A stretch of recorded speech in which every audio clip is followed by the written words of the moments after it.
Assalamualaikum warahmatullahi wabarakatuh. Salam sejahtera bagi kita semua. Yang saya hormati Bapak Profesor Dr. Andas Akmal Sudja MPD, Bapak Muhammad Hamdi SPD MPD, dan Ibu Utaminiki Kusaini MPD selaku tim dosen pengampu mata kuliah benchmarking. Perkenalkan, saya Najwa Nisa dengan NIM A1E122076, mahasiswa program studi bimbingan dan konseling jurusan Ilmu Pendidikan, Fakultas Keguruan dan Ilmu Pendidikan Universitas Jambi. Pada kesempatan kali ini, saya akan mempresentasikan laporan hasil benchmarking yang fokus observasi saya adalah pada unit Layanan Bimbingan dan Konseling atau ULBK Peduli Universitas Negeri Yogyakarta. ULBK Peduli UNY adalah lembaga profesional pusat kesehatan mental dan komitmen penyediaan layanan psikososial terstandarisasi. Sasaran layanannya pun sangat komprehensif mencakup mahasiswa aktif dari seluruh fakultas yang menghadapi kendala akademik seperti tekanan tugas akhir atau kesulitan belajar, dosen dan tenaga kependidikan dalam menjaga performa kerja dan kesehatan mental di lingkungan kampus, bahkan juga melayani masyarakat umum melalui layanan profesional tertentu.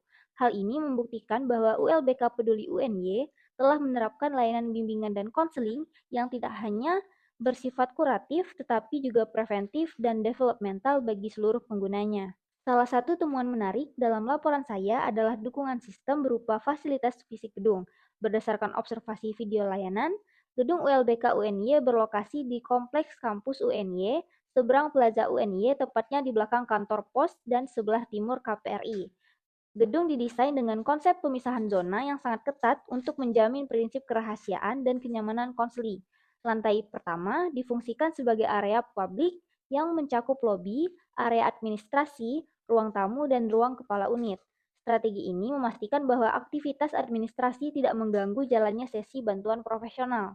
Sementara itu, lantai kedua digunakan sepenuhnya sebagai zona privat. Di lantai ini terdapat 3 ruang konseling individual, ruang konseling kelompok, ruang biblioterapi, dan ruangan khusus tes psikologi. Penempatan ruang konseling di lantai atas ini memberikan rasa aman secara psikologis bagi konseli karena jauh dari hiruk-pikuk aktivitas publik di lantai dasar. Selanjutnya, ada 6 layanan yang disediakan oleh ULBK Peduli UNY, yakni layanan konseling, psikotes, terapi detoks emosi, cek kesehatan mental, psikoedukasi, dan pelatihan pengembangan diri. Kemudian, ada alur pelayanan konseling. Pada alur layanan konseling, dimulai dari pendaftaran online di mana konseli mengakses tautan pendaftaran daring yang telah disediakan.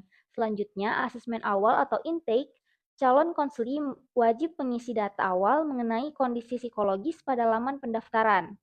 Selanjutnya adalah persetujuan medis atau informed consent, yakni di mana mahasiswa membaca dan menandatangani lembar persetujuan terkait hak kerahasiaan dan kode etik. Kemudian, verifikasi data oleh admin, dilanjutkan konfirmasi jadwal via WhatsApp admin ULBK. Selanjutnya, pelaksanaan sesi di mana konseling dilakukan dengan konselor terpilih sesuai jadwal dan lokasi yang telah disepakati. Terakhir adalah evaluasi layanan, yakni pengisian formulir evaluasi pasca sesi untuk pengembangan kualitas layanan ke depannya. Mahasiswa diberikan penjelasan mengenai hak kerahasiaan mereka serta batas-batasannya. Misalnya, data akan tetap rahasia kecuali jika terdapat indikasi yang membahayakan nyawa konseli atau orang lain. Hal ini sangat selaras dengan teori kode etik BK mengenai keselamatan konseli. Selain itu, adanya sistem rujukan atau referral kepada pihak medis menunjukkan bahwa lembaga ini beroperasi dengan sangat hati-hati dan profesional sesuai dengan wewenang yang ada. Selanjutnya ialah jenis layanan. Jenis layanan mereka dibagi menjadi 3 pilar, yakni layanan preventif atau pencegahan, yakni fokus pada pencegahan masalah melalui psikoedukasi yang menyediakan informasi kesehatan mental dan fitur cek kesehatan mental mandiri. Layanan ini berfungsi sebagai deteksi dini agar mahasiswa mampu memahami kondisi psikologisnya secara mandiri sebelum masalah berkembang lebih serius. Selanjutnya ialah layanan kuratif atau penyembuhan, di mana layanan ini bersifat responsif untuk mengentaskan permasalahan pribadi, sosial, maupun akademik melalui konseling individu secara profesional. Terdapat pula inovasi terapi detoks emosi yang dirancang khusus untuk membantu mahasiswa melepaskan emosi negatif, trauma, atau kecemasan yang mendalam. Dan yang terakhir adalah layanan pengembangan atau potensi, yang bertujuan untuk mengoptimalkan kapasitas diri mahasiswa melalui layanan psikotes untuk pemetaan inteligensi, minat, dan bakat secara ilmiah. Selain itu, tersedia program pelatihan pengembangan diri untuk membekali mahasiswa dengan soft skills dan keterampilan hidup agar mampu berprestasi maksimal. Selanjutnya adalah peran konselor dan petugas.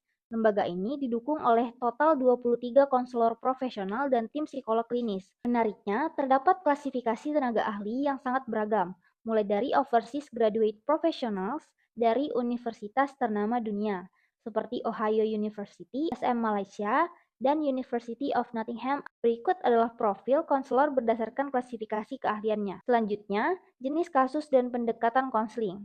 ULBK Peduli UNY menangani berbagai masalah, mulai dari hambatan akademik, perencanaan karir, hingga dinamika relasi sosial. Lembaga ini juga memberikan perhatian khusus pada isu kesehatan mental serius seperti self-harm, trauma, dan luka emosional yang ditangani oleh tenaga ahli klinis.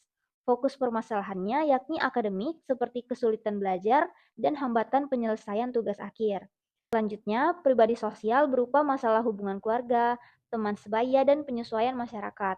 Layanan ini tidak hanya menangani masalah akademik, tetapi juga isu kesehatan mental yang serius.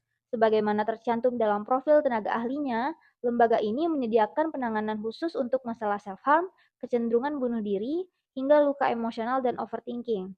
Dalam praktiknya, ULBK Peduli UNY tidak hanya memberikan saran, tetapi menggunakan pendekatan ilmiah yang terukur.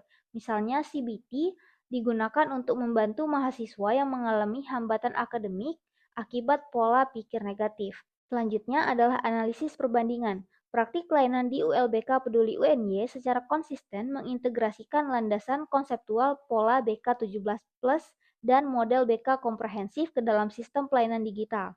Sinkronisasi ini memastikan fungsi pemahaman, pencegahan, dan pengentasan berjalan sesuai standar akademik yang ideal.